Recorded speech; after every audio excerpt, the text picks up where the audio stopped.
Well, hello, here we are, and we are going to go over something that, wow, very much resembles a type of test that you may see. Who knows? In my crystal ball, I'm seeing it perhaps in the near future. Wow. Okay, so first of all, I'm going to give you plenty of time this time, so don't just barrel through instructions. You want to take your time, read them pretty carefully. So obviously this is asking you to write a complete essay, specific thesis, and it's asking you to do what? Respond to one of the following prompts, not five. So you're going to pick one. And this really, I'm all about this because I think oftentimes students just lose their identity in the mix. You're expected to become sort of recorders, almost like a room full of recording devices, and then it becomes a self-fulfilling prophecy. So instead of merely regurgitating information as if you were the text, I want you to retain your individuality, your identity. I want you to stay you. So distinguish yourself from that text, say, according to, and different types of signal phrases or the text mentions, and then if you use material from the text, give credit for that. You know, especially if you quote. And hey, it's no great secret with an online class, you've got the availability of the book. Sometimes the time factors with tests might have to do with the idea that I don't want you to simply imitate what's in a text and reproduce it in your essay. I want you to have your own ideas.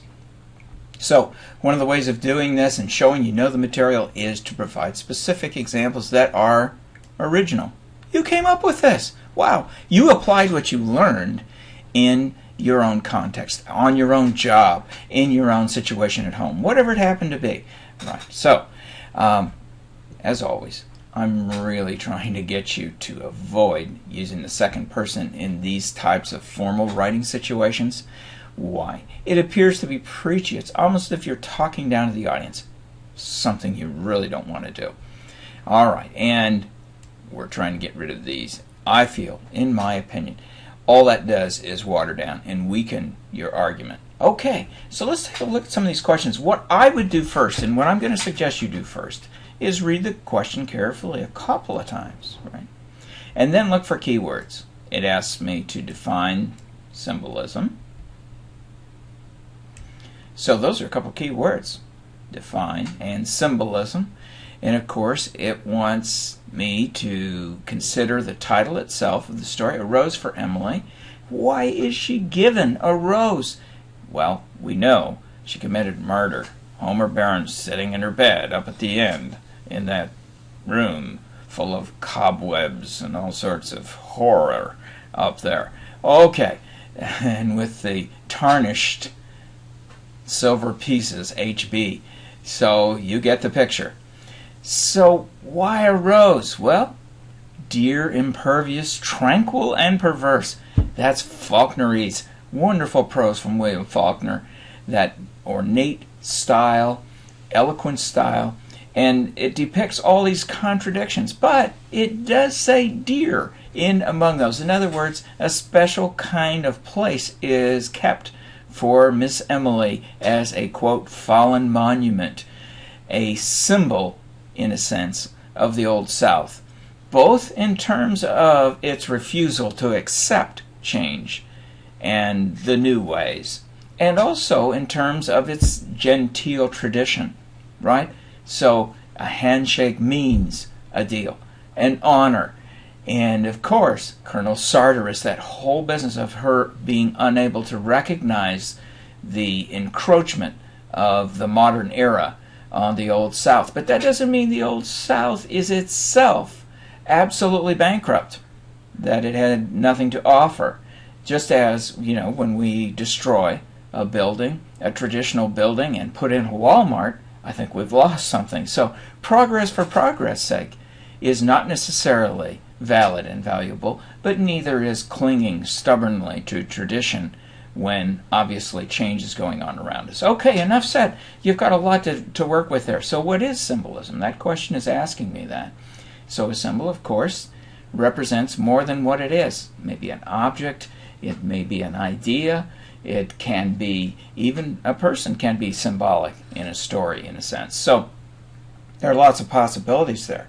But we have symbols all around us. I mean, right now I'm looking at my wedding ring. If I take that off, or if I lose that, that becomes more than just a piece of metal. And certainly it's more than a piece of metal. Now it represents something very much beyond what it is. It's not just a little hoop. It represents my bond with my loved one. So in any case, we have all kinds of these powerful symbols. Wow, the whale in Moby Dick. Good, evil, innocence, purity, aggression, and all sorts of these seemingly contradictory symbols working within one symbol. Okay, so you can take a look at these. Gosh, I think these might reappear somewhere. I can't tell you exactly where, but I think they might.